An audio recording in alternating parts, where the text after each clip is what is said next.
여러분, 우리가 이 땅에 살아가면서 현실에 얽매이게 되면 종종 큰 실수나 하나님의 계획하신 일들을 놓치게 되는 경우가 있습니다. 이것을 신앙적인 관점에서 본다면 이렇게 표현을 하고 싶어요. 우리가 살아가는 삶의 자리나 내가 고민하는 그 시점 가운데서 하나님이 보이지 않게 되고 하나님이 믿어지지 않게 되고 오로지 나와 내 가족과 내 미래와 내 안녕만 보이게 되는 실수와 연약함들이 발견되곤 합니다. 저는 그것이 우리가 현실에 얽매이게 될 때 나타나는 결과들이라 생각이 되곤 합니다. 여러분, 그 현실에 얽매인 자들의 대표적인 인물이 오늘 저와 여러분들이 함께 읽었었던 본문에서 나오는 세 종류의 사람이 있습니다.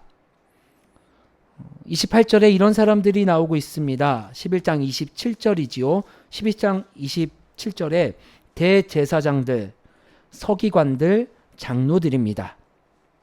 여러분, 아이러니하게도 이들은 하나님을 가장 잘 안다고 여겨지고 또 하나님의 일을 하는 사람들이고 또 하나님을 제일 사랑하고 잘 믿는다라고 여겨지는 사람들입니다. 그럼에도 이들은 하나님의 약속보다는 하나님이 말씀하여 주신 구약과 이 땅에서 일어나는 일들 가운데 하나님의 일하심보다는 현실에 얽매인 삶을 살아가고 있음을 오늘 본문은 예수님의 입술을 통하여 우리에게 말씀해 주고 있습니다. 여러분, 현실에 얽매인 결과 예수님께 이들이 나와 이러한 질문을 하고 있습니다.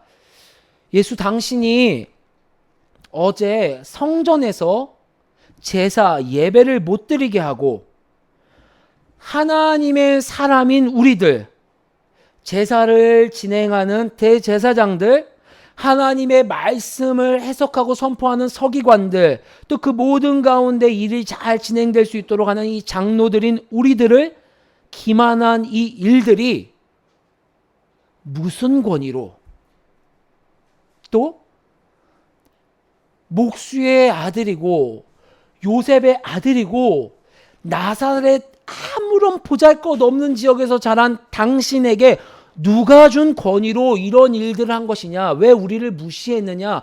네가 무슨 능력으로 말씀을 선포하고 무슨 능력으로 이런 일들을 막았느냐라고 예수님께 나와서 질문하는 것입니다.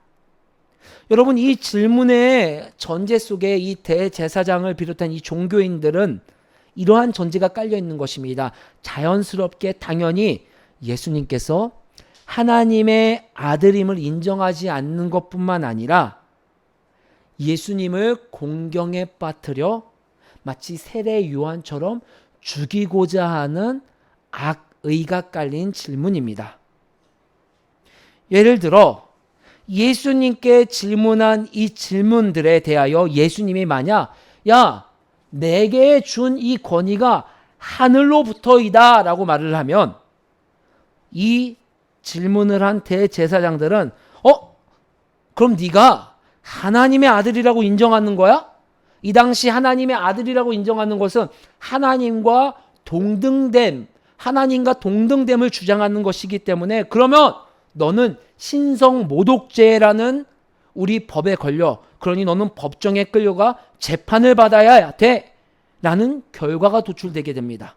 만약 예수님께서 하늘로부터가 아니라 이 땅으로부터, 즉 내가 이 권위를 주었어, 내가 이 권위를 만들었어, 혹은 다른 어떤 사람이 나에게 권위를 주었어 라고 말을 하게 되면 수많은 사람은 예수님을 미치광이로 우습고 잘못된 사람이라고 여기게 될 것입니다. 즉 어떠한 말을 하건 어떠한 선택을 하건 예수님은 공경에 빠지고 예수님이 그동안 행했던 모든 권위 있는 일들이 저 땅바닥으로 추락할 수밖에 없는 잘못된 질문이라는 것을 우리가 알 수 있습니다.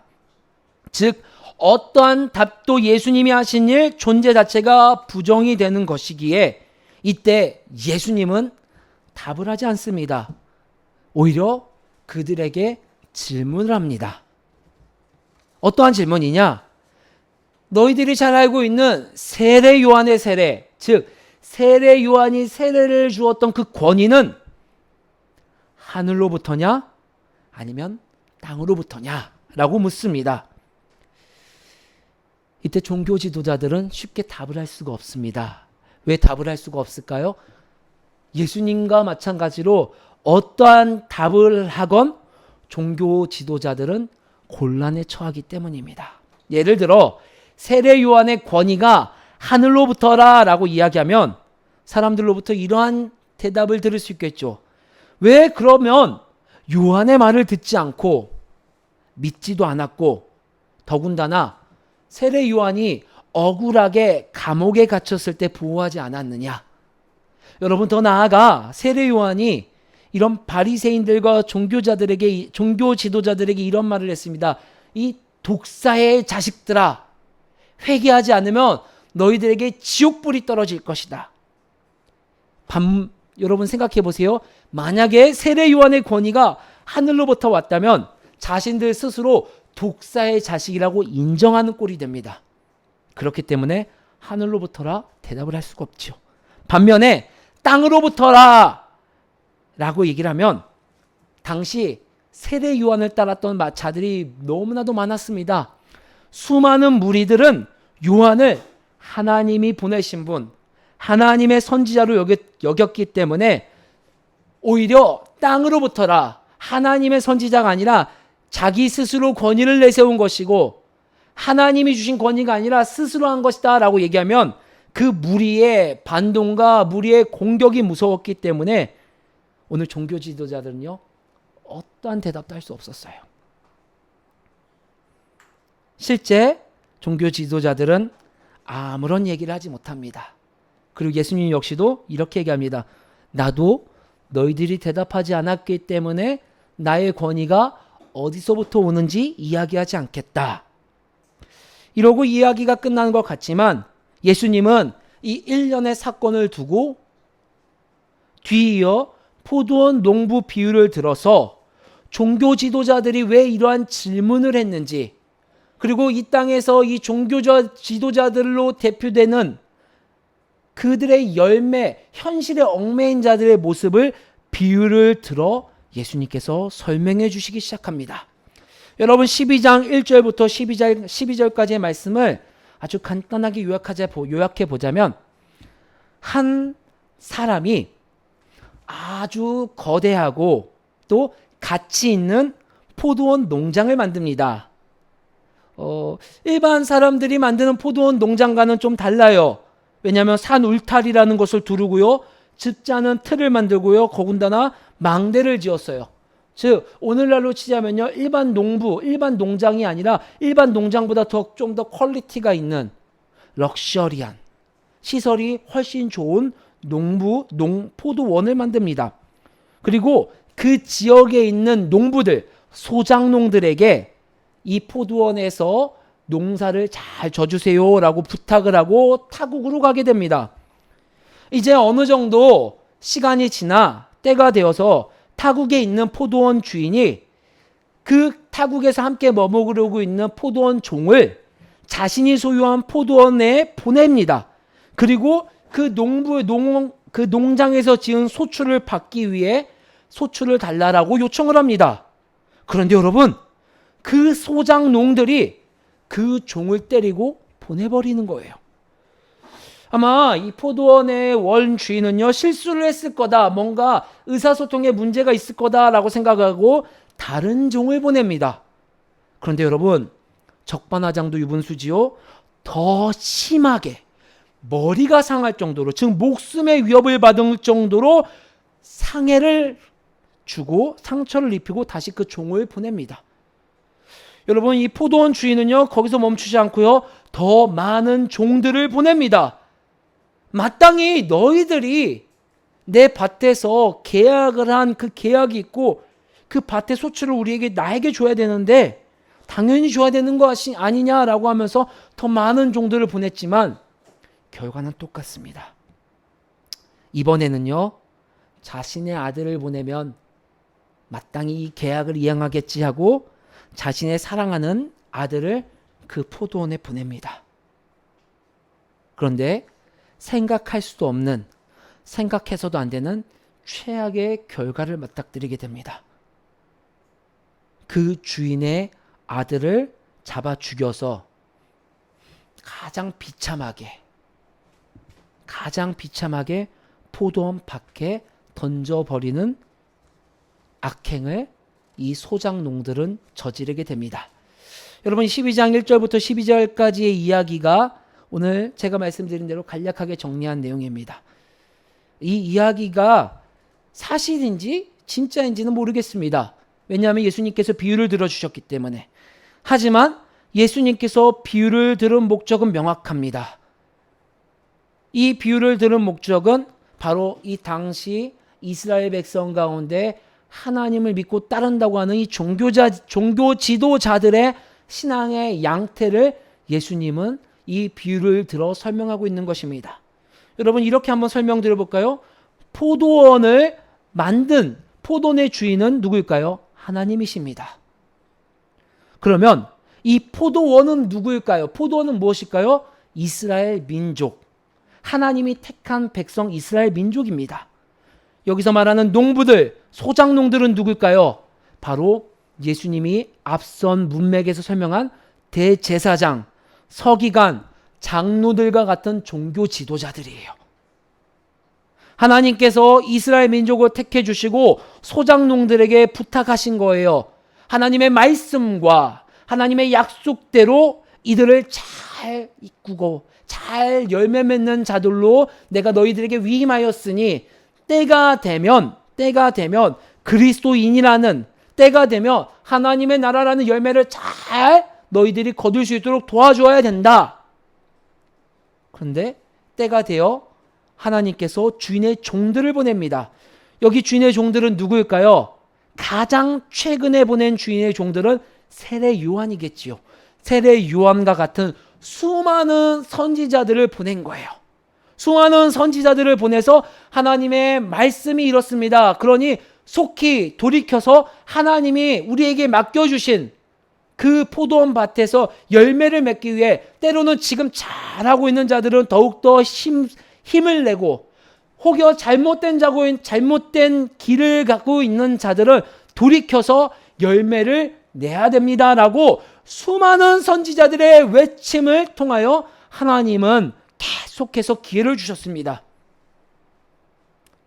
그 수많은 외침에 많은 소작농들은요 귀를 닫았어요. 대표적인 예가 세례 요한이겠죠. 세례 요한의 이야기에 귀를 닫았고, 세례 요한이 억울하게 감옥에 갇혔을 때 어떠한 행동도 하지 않은 그 수많은 소작농들, 하나님은요 이제는 내 아들을 보내면 되겠지 하며 가장 사랑하는 아들을 보냅니다. 그 아들이 누구죠? 예수님입니다. 예수님. 여러분 이 이야기에서 이 비유를 들어서 예수님이 우리에게 말씀하시고자 하는 바가 무엇일까요? 저는 7절과 8절에 가장 잘 나와 있다고 설명합니다. 여러분 7절 8절 말씀 읽어볼까요? 12장 7절 8절 말씀 천천히 읽어보겠습니다. 시작. 그 농부들이 서로 말하되 이는 상속자니 자 죽이자. 그러면 그 유산이 우리 것이 되리라 하고 이에 잡아 죽여 포도원 밖에 내던졌느니라. 아멘. 여러분 당시 팔레스타인이라는 지역 안에는요 그 땅에 주인이 없거나 혹은 그 땅의 소유가 불분명한 경우가 있어요. 그런 경우에는요 누구라도 먼저 내가 소유권을 주장하는 사람이 나타나면요 그 땅은 내가 되는 거예요. 여러분 너무 부럽지 않나요? 땅 한 평 값이 비싼 이 좁은 한국에 이런 일이 있으면 엄청나게 사람들이 그 밝혀지지 않은 땅을 찾아갔을 거예요. 팔레스타인 안에 이런 문화가 있었어요. 예수님은 이런 비유를 들어 우리에게 이런 설명을 하는 거예요. 이 소작농들에게, 즉 대제사장들과 서기관들과 하나님의 말씀을 맡은 이들에게 포도원의 주인은 더 이상 하나님이 아니라 내가 되겠다라는 것을 보여주고 있는 말씀이 7절과 8절 말씀이에요. 하나님께서 이스라엘 백성을 맡겨주셔서 말씀으로 잘 양육하여 하나님 나라가 확장되고 하나님 나라를 누리고 저 열방 가운데 세상의 소금과 빛의 역할로 잘 감당하는 이들로 잘 양육하고자 하는 통로로 이들을 만들었지만 이들에겐 더 이상 그 이스라엘 사람들은요, 하나님의 소유가 아니라 내 소유가 내 뜻대로 내 마음대로 되겠다라는 것을 7절 8절 말씀을 통해 말씀해 주고 있는 거예요. 자, 예수를 죽이자. 그러면 그 유산이 우리 것이 되리라. 마치 구약 시대에 수많은 하나님의 백성들이 바벨탑을 쌓고서 이제 우리 뜻대로 해보자. 흩어짐을 면하고 우리 마음대로 살아가 보자. 라고 하는 인간의 연약한 모습들, 본성을 오늘 하나님의 말씀을 맡은 종교 지도자들의 모습이 이 비유를 통해 하나님은 말씀해 주고 있는 거예요. 이들이 하나님을 거부하는 것은 아닙니다. 입으로 여전히 하나님은 나의 주님입니다 라고 말합니다. 하지만 그들의 내면은요, 하나님은 쉬운 말로 바지사장이 되는 거고 실질적인 운영은, 실질적인 나의 삶의 모든 방향은 내 마음대로 하겠다는 것입니다. 하나님, 됐어요. 나를 창조해 주셨죠? 오케이, 됐어요. 하나님, 이 교회를 세워주셨죠? 오케이, 됐어요. 그럼 거기까지예요. 하나님, 우리 가정을 세워주셨지요? 오케이, 됐어요. 이제부터는요, 우리 마음대로 할게요. 그저 우리가 잘 이렇게 포장할 테니 싸임만 해주세요. 이 말은 더 이상 하나님의 약속보다는 이 땅의 현실에 더 집중하는 삶을 살겠습니다 라는 것을 보여주는 모습입니다. 그런 면에서 예수님께서 성전에 입성해서 하신 행동과 말들은요, 이 종교 지도자들의 눈에는 가시와 같은 모습입니다. 아마 종교 지도자들이 이런 표현을 하지 않을까요? 두 가지 면에서. 야, 네가 뭔데 성전 안에서 마음대로 해. 성전은 내 구역이야. 내 영역이가 성전 자체가 나야. 내가 원하는 대로 돈도 좀 만져보고 내가 원하는 대로 사람을 쪼물딱 조정해서 마치 죄를 용서해 주는 게 나의 권위인 것처럼 사람을 마음대로 할 수 있는 거 다 내 마음대로 하는 건데 네가 뭔데 와서 성전의 예물을 옮기지 못하게 하고 성전의 예배를 멈추게 해? 성전 안에서 일어나는 모든 행동 하나하나는 다 하나님이 아니라 우리 허락을 받고 우리 뜻대로 해야 돼. 근데 네가 뭔데 갑자기 와서 해? 너 레위 지파야? 너 레위인이야? 한남 목수아들인 주제에 또 이런 말도 할 수 있지 않을까요? 하나님의 이상적인 일들, 하나님은 구약 성경을 통하여 언제나 이렇게 말씀하였습니다. 평화와 사랑으로 하나님의 나라가 이 땅에 하나님의 방법으로 임할 것이다. 그런데 종교 지도자들을 예표한 수많은 이스라엘 백성들은요, 그러한 모습, 그러한 하나님 나라의 도래는 조금 거부하고 싶어요. 다윗 왕같이 현실적인 눈에 보이는 승리를 우리가 원해요. 로마 황제와 같이 현실적인 눈에 보이는 이익이 있는 그러한 방법을 원해요. 그런데 예수님이 가져온 방법들은 하나같이 우리가 생각하는 방법, 우리가 그동안 추구했던 방법과는 전혀 달라요.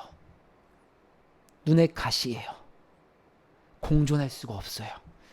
그래서 예수님이 오늘 비유한 것처럼 그 아들을 처참하게 죽여서 저 포도원 밖에 내던져 버리는 것입니다. 이스라엘을 우리의 방법대로 현실과 이상을 적절히 믹스해서 이끌어 가겠다는데, 그리고 당신 예수가 오기 전까지 우리는 그동안 문제가 없었어. 잘 지냈어. 왜 와서 굳이 문제를 일으켜? 라고 말할 만한 이상한 가운데서 예수님은 와서 자꾸 이상한 소리를 하고 행동을 하는 거예요. 참다 그들이 예수님께 나와서 묻는 거예요. 네가 무슨 권위로, 누가 준 권위로 이런 짓을 하는 거야? 여러분 반문해 볼까요? 어떠한 답을 해도 함정에 빠질 수밖에 없는 질문을 해서 예수님을 배제시키고자 하는 거예요. 예수님을 죽여서 예수님의 방법이 아닌 우리 방법을 고수하고 우리 방법대로 이스라엘 백성을 이끌어 가겠다라는 거예요. 이것은요, 여러분, 하나님을 더 이상 주인으로 여기지 않고 자신의 이상과 무리들을 두려워하는 그러한 연약함 때문에 일어나는 행동인 것입니다.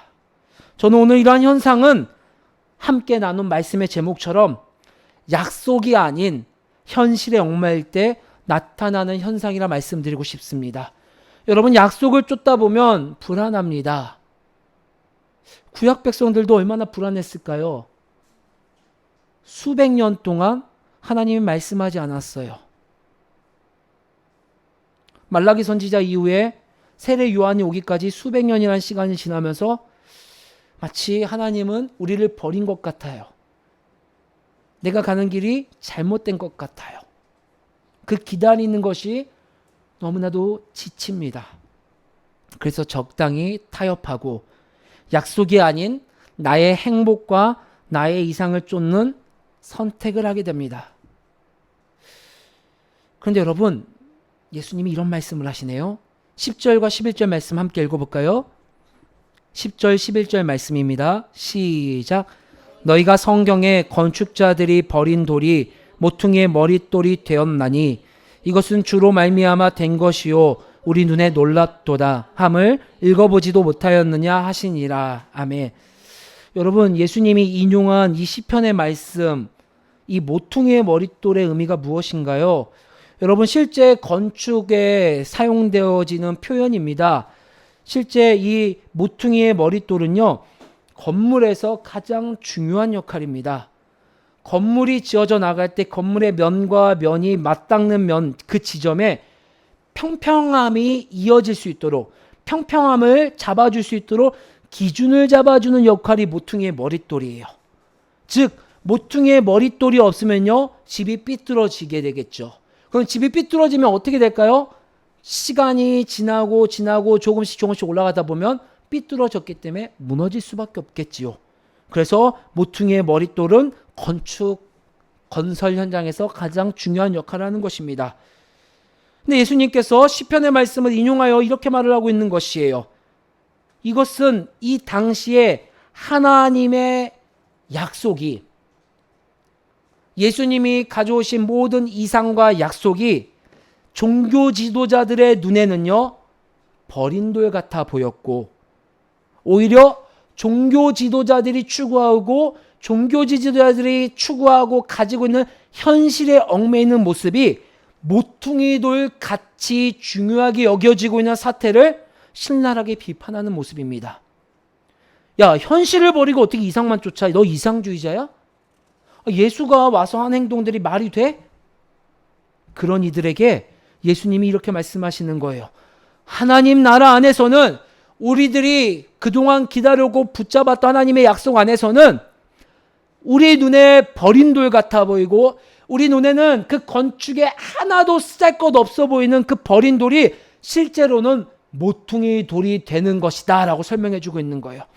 즉, 눈앞에 더디지만 붙잡아야 할 약속이 언젠가는 우리 인생의 기준을 세워주는 모퉁이 돌의 역할을 하는 것을 말씀해 주고 있는 거예요. 현실은요, 우리의 기준이 될 수가 없습니다.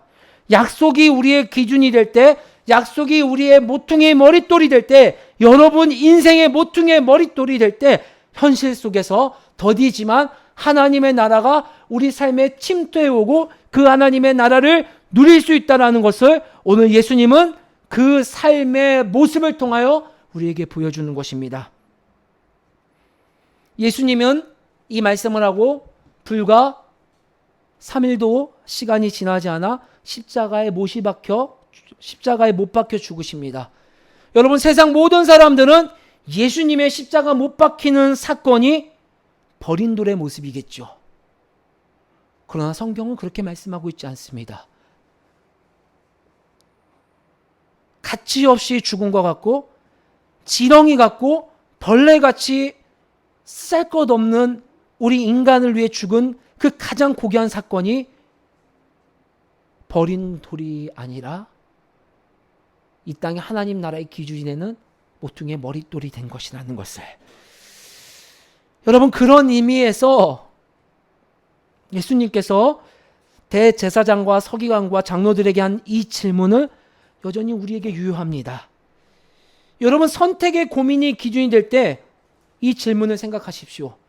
여러분이 고민하고 있는 이 수많은 질문들, 여러분 인생의 이 질문들, 그 질문의 기준이 하늘로부터입니까?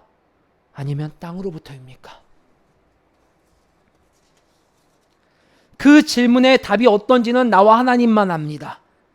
여러분, 이 질문을 멈추시면 안 됩니다. 내가 하고 있는 이 고민의 질문이, 내가 하고 있는 이 기도의 근원이 약속에 근원된 하늘로부터인지 현실로 근원된 이 땅의 안위와 행복을 위한 고민과 기도인지, 예수님의 이 질문에, 너가 하는 이 질문이 하늘로부터 있냐 땅으로부터 있냐, 여러분 헷갈릴 때는 예수님을 생각하십시오. 예수님의 죽음은 버린 돌로 여겨졌지만, 하찮은 죽음이라 생각되었지만, 실상은 우리에게 하나님 나라를 세워준 모퉁이 돌이었습니다.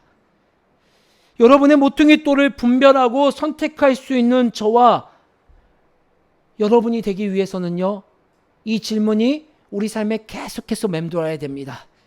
이 질문의 근간이 정말 하늘로부터 오는 것인지, 아니면 이 질문의 근간이 땅으로부터 오는 것인지. 현실에 얽매일 때는 하늘로부터 오는 질문을 할 수가 없습니다. 하늘로부터 오는 고민을 할 수가 없습니다. 그러니 오늘 이 말씀이 여러분 심령 가운데 다시금 첫 걸음이 딛는 징검다리의 역할이 되길 주의 이름으로 소망합니다. 그리하여 진정 여러분들의 모퉁이 돌이 무엇인지를 고민하며 모퉁이 돌을 헷갈리지 않는 사랑하는 우리 가족들이 되기를 주의 이름으로 소망합니다.